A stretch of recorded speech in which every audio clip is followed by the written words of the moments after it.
The dropping of charges against President Uhuru Kenyatta may have been met with a jubilant reception, but fears were rife that the ICC decision could injure the UHURUTO union under the Jubilee coalition, given that the deputy president's case is still being pursued at The Hague. Fears that the DP was quick to dispel.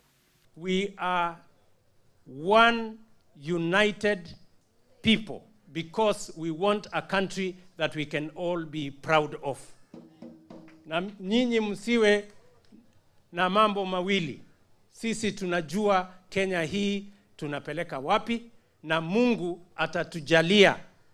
The deputy president dismissed those holding the view that the Jubilee coalition was glued together by the common problem of the ICC cases, which faced them way before they sailed to power.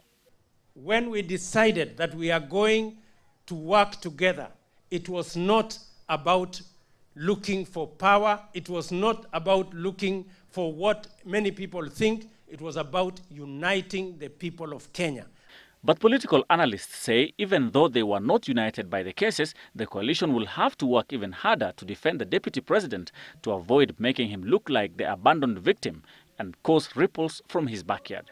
Playing on these issues, particularly playing the card of victimhood and depicting Jubilee as particularly the TNA wing of the Jubilee as a culprit and the cause of this victimhood is a card that is going to come into play. URP technocrats have dismissed there being any ripple effect, but agrees that all energies must be spent to fight for the deputy president.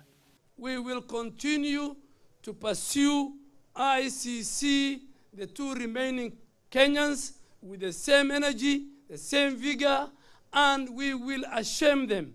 There is no panic in terms of coalition, in terms of politics, in terms of the future. Our concern is just focused on developing the country, but also praying for the deputy president that his case quickly come to an end so that we can move on.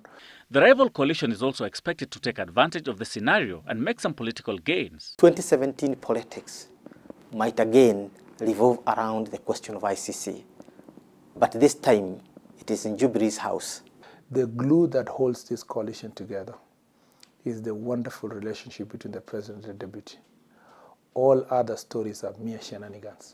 And the focus is already shifting, with the Jubilee members accusing the ICC of playing politics with the Kenyan cases. What the prosecutor of the International Criminal Court did yesterday is what she should have done 5 years ago. It is what Ocampo should have done 5 years ago. Tumesema sherehe bado. Mpaka ndugu yetu, Mheshimiwa Naibu wa Rais, na kijana rafiki yetu Joshua Sang waachiliwe huru. The African Union has also hailed the withdrawal of the charges against President Kenyatta. AU chairperson Nkosazana Dlamini Zuma says the withdrawal of the ICC charges against Kenyatta was a victory not only for Kenyatta but for the entire continent.